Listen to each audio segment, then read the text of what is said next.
د کہانی شروعات کیږي د 13مې صدۍ نه چلته یو جین نومې قیدي سپاهیان په زنجیرانو تړلي وي او بالکنۍ ته راوباسي نو چې خلک هغه وګوري نو هغې چغې شروع کړي چې ده له پانسي ورکړي او ډېر زیات پرې غوسه وي خو دې کې اعلان وشي چې 2 ورځې پس په جین له یو دردناک سزا ورکوو هغې نه پس پرې پانسي کوو د کهانۍ شروعات د څه وخت نه مخکې کیږي چلته یو بدبودار بازار کې یو ښځې ټیلې لګولې وي او هغه پریګننټ هم وي اچانک هغه ځای کې په هغې باندې درد راشي او هلته د هغې ماشوم پیدا شي او دا بل څوک نه بلکې جین وي او جین په جړا شي نو هغه ځای چې خلک جین په جړا وویني نو هغې ته داسې لګېدو چې دا مور ووهو چې د جین مور دا هغه ځای نه وتښتي خو لږ وخت کې ګارډ هغه ونیسي او پانسي ورله ورکړي هغې نه پس میډم ګیلرډ جین یتیمخانې ته ولیږي چې هلته ډېر یتیمانان ماشومان اوسېدل خیر 15 کاله تیر شو او جین به خبرې نه کولې او هغه سره به نورو ماشومان هم خبرې نه کولې نو جین به زیات تر یوازې و خو جین به مختلف شیزونه بینول د هغې د وجې د هغه د بینولو طاقت ډېر زیات زبردست شي کله کله به هغه مړه ځناور هم بینول اوس وخت تېرېدو جین خبرې مې زده کړې خو هغه به چې سترګې پټې کړې او د یو شیز بین به پرې ورغلو نو د هغې باره کې به یې درته ټول هر څه ووي کله چې جین د 13 سال شو نو میډم ګیلرډ هغه په یو سړي باندې خرڅ کو چې د هغه ګریمل نوم او هغه به د چمړې کاروبار کو ټوله ورځ به جین محنت کو په کار کې او د ښار تلو خوبونه به یې لیدل او په کار کولو کې څه کلونه تیر شو او اخر کار ګریمل دې ځان سره ښار ته بوځي او هغه چې په دې ښار کې دا دومره رش وویني او په هغه باندې مختلف بینونه لګېدل خو هغه یو ډېرې ښکلې خوشبویۍ پسې ور روان شي چې دا د یو پرفیوم دکان وي او هلته یو سړي یو عمر نومې پرفیوم جوړ کړی وي نو دلته جین پوه شي چې مختلف خوشبویۍ راجمع کړي او هغه یو ځای کې نو یو نوې خوشبویۍ ته جوړیږي خو اچانک په هغه باندې ډېر ښکلی بین ولګي نو هغه چې هغه بین پسې لاړ شي نو هغه بین د یو جینۍ نه راتلو چې دی ورله خواله ورشي او هغه جینۍ چې دی وویني نو ډېره زیاته ویریږي او هغه جینۍ ورسره د خبرو کولو کوشش کو خو جین د هغې لاس ونیسي او د هغې هغه لاس بینول شروع کړي نو هغه جینۍ ته ډېره زیاته ویریږي او د هغه ځای نه وتښتي خو جین هم ورپسې شاته ور روان وي او چې ولې خواله ورشي نو هغه جینۍ د یرې د لاسه چغې شروع کړي خو زر جین د هغې په خوله باندې لاس کیدي او هغه جینۍ ځان سره یو سایډ ته کی خو جین ول په خوله لاس ایښی وي د هغې د وجې د هغه جینۍ مرګ وشي ولې چې هغې ته ساه نه راتله خو جین باندې په دې فرق پرې ونه ځي هغه جینۍ هغه ځای کې پرېږدي او هغې نه پس جین د هغه ځای نه لاړ شي چې د شپې په ټایم کې ګریمل دې ډېر زیات ووښي ولې چې دې په پټه راووتی و او هغې نه پس جین دا سوچ کوي چې زه داسې خوشبویي څنګه جوړه کړم چې د هغې بوی همیشه وي هغې نه پس موږ یو جي سی پي نومې سړی وینو چې هغه د پرفیومو دکان وي خو هغه له څوک هم نه راځي ولې چې کله هغه سړي عمر نومې پرفیوم جوړ کړی دی د هغې نه پس ټول ګراهک هغه له ځي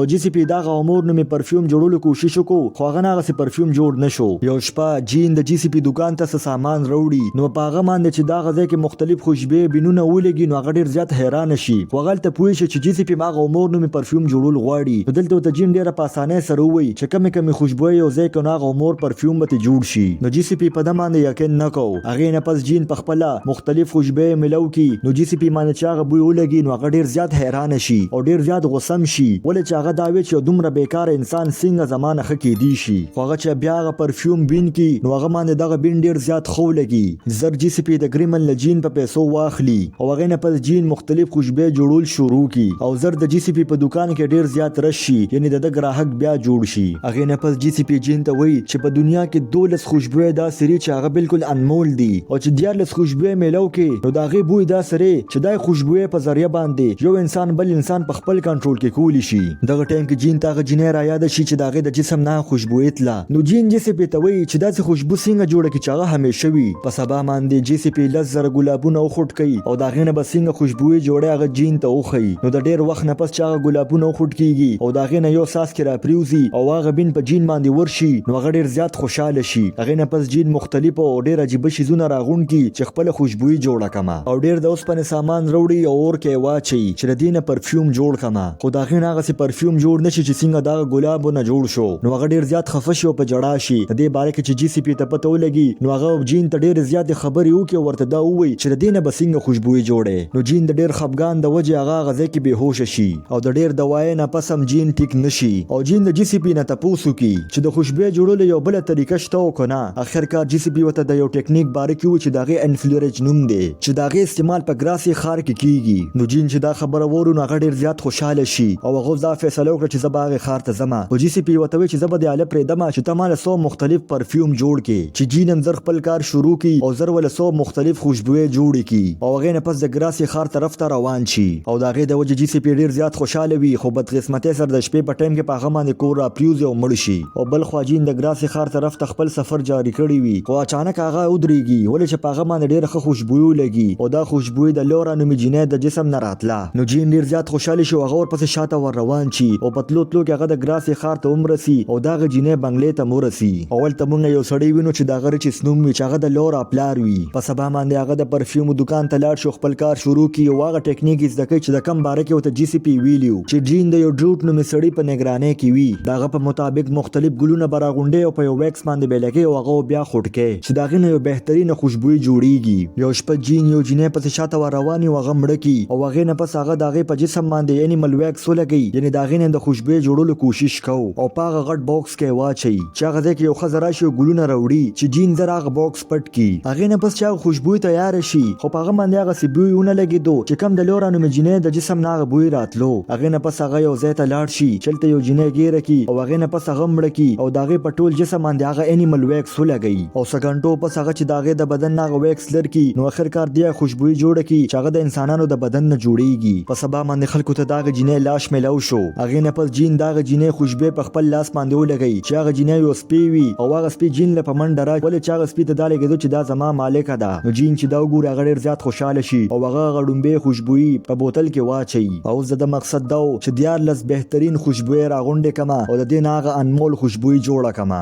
اوس یو شپه د لورا سالګیره وي چې جین هغه ځای کې په پټه راشي. هغې نه پس لورا د خپلو ملګرو سره ګرځي چې هغه ځای کې ورپسې جین رامنډه کړي خو لورا پس چل باندې ځان د هغه نه بچ کړي او د هغه ځای نه راوتښتي او زر چې هغه جینکو ته آواز وکړي چې واپس راځي. هغه ته پته ولګي چې په هغه جینکو کې 2 جینکې غیبي دي او هغه بل چانه بلکې جین ګیرې کړي وي چې زر جین دغه 2 جینکو نم پرفیوم جوړ کړي او په بوتل کې واچي. په سبا باندې خلکو ته دغه جینکو لاش په یو ولکه ملو شي نو چې خلک دا وګوري نو هغې ډېر زیات ویریږي او سربزو کې جین سه جینکې اغوا کړي او هغې مړې کړي او د هغې نه خوشبويي جوړه کړي او چې د هغه به کار وشو نو هغه به دغه جینکو لاش همداسې خطا کو. او اوس چې دا کیسونه زیات شو نو په هغه ځای کې پولیس کرفیو ولګوله خو د هغې باوجود هم جین خپل کار جاري کړی او جین به جینکې اغوا کولو هغه به یې قتلولې. اوس هر طرف ته دهشت پیلو شي او خلک دومره پورې یریدلي وي چې خپلې دروازې به هم تاله کولې او چې د خلکو به په چا باندې هم شک شو هغه به یې ډایرکټ وویشتو. خو یو شپه جین یو راهبه قتل کړي چې هغې نه پس د چرچ پادري ټول راغونډ کړي او دا وایي چې دا ظالم سړی راونیسي او داسې سزا ورله ورکړي چې هغې نه پس څوک جرم کړي نو د هغې باره کې 100 پیرې سوچ کوي. خو زر هغه ځای کې یو سړی راشي او دا وایي چې مونږ قاتل سړی ونیوو خو رچس ته پته وه چې دا اصلي قاتل نه دی او هغې نه پس هغه سړي دوی پانسي کړي چې هغه ځای کې خلکو کې هغه یره کمه شي. بل خوا جین 12 خوشبويي جمع کړي خو 3 روحاني خوشبويي پاتې ده چې دا ټول را یوځای کړي نو د هغې نه به خوشبويي جوړه شي چې د کم باره کې ورته جی سی پی ویلیو. او اوس د جین نظر په لورا باندې دی. د شپې په ټایم کې هغه د لورا پسې راشي خو هلته اچانک رچس راویښ شي او زر لورا له راشي نو هلته چې هغه وګوري د هغې د کمرې کړکۍ کولو و نو هغه پوه شي چې دلته څوک راغلي وو. په سبا باندې رچس د خپلې لور بچ کولو دپاره هغه ټول هر څه سامان راغونډ کړي او دغه ځای نه روان شي بل ښار ته او قاتل له چکمه ورکولو دپاره هغه یو ټانګه په بل طرف باندې ولیږي او لورا پاس په باندې کینی او په بل لارې ولیږي. خو بل خوا جین ته پته ولګي چې هغه خوشبويي مانه لرې ځي. هغې نه پس هغه خپل هر څه راغونډ کړي او هغه خوشبويي پسې را روان شي.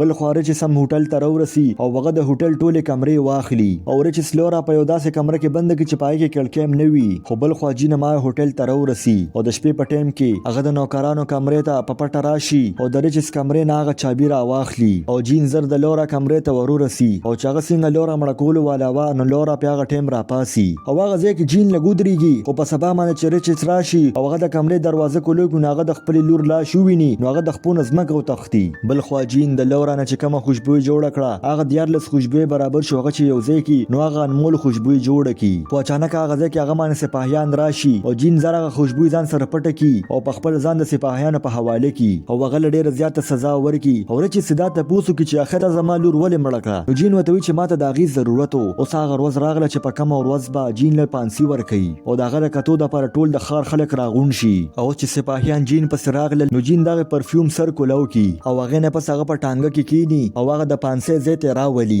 خو هغه د مخکې نه هغه خوشبويي په ځان باندې لګولې وي. هغه چې څنګه د ټانګې نه بهر راوځي نو ټول خلک هغه ځای کې خاموشه شي او د ده طرف ته ګوري او هغه چې څنګه د پانسي هغه ځای ته راوخیږي نو چا چې ولې پانسي ورکوله هغه هم دې بېګناه ثابت کړي. هغې نه پس جین هغه خوشبويي په یو رومال باندې ولګي او 4 طرفو ته یې خوره کړي هغه خوشبويي چې ټول خلک دا واز کړي چې دا بېګناه دی او ده له سزا ور نه کوي او د لرې نه رچس دا ګوري ولې چې په هغه باندې هغه خوشبويي نه وه ورغلې او هغه ډېر زیات حیرانه وي. خو رچس توره په لاس چې هغه پسې راشي نو هغه باندې چې هغه خوشبويي لګي نو هغه هم د ده په کنټرول کې شي او ټول خلک بېهوشه شي او لږ وخت پس چې خلک راپاسي نو هغې ډېر زیات حیرانه وي. خو جین د هغه ځای نه تښتېدلي وي او هغې نه پس هغې ډروټ ونیسي او پانسي ورله ورکړي ولې چې د هغه په دوکان کې د هغې جینکو کپړې او ویښته پراته وو. بل بل خوا جین هغه بدبودار بازار ته راورسېدو چې کوم ځای کې دی پیدا شوی و او ولته هغه ودرېږي او هغه خوشبوی په ځان واړوي نو هغه خوشبوی بین په هغه بازار کې خور شي چې په سونو خلک د ده طرف ته رامنډه کي او دې سره دا کهاني ختم شوه. که ستاسو دا کهاني خوښه شوې نو دا ویډیو در سره لایک کړئ او چینل در سره سبسکرایب کړئ.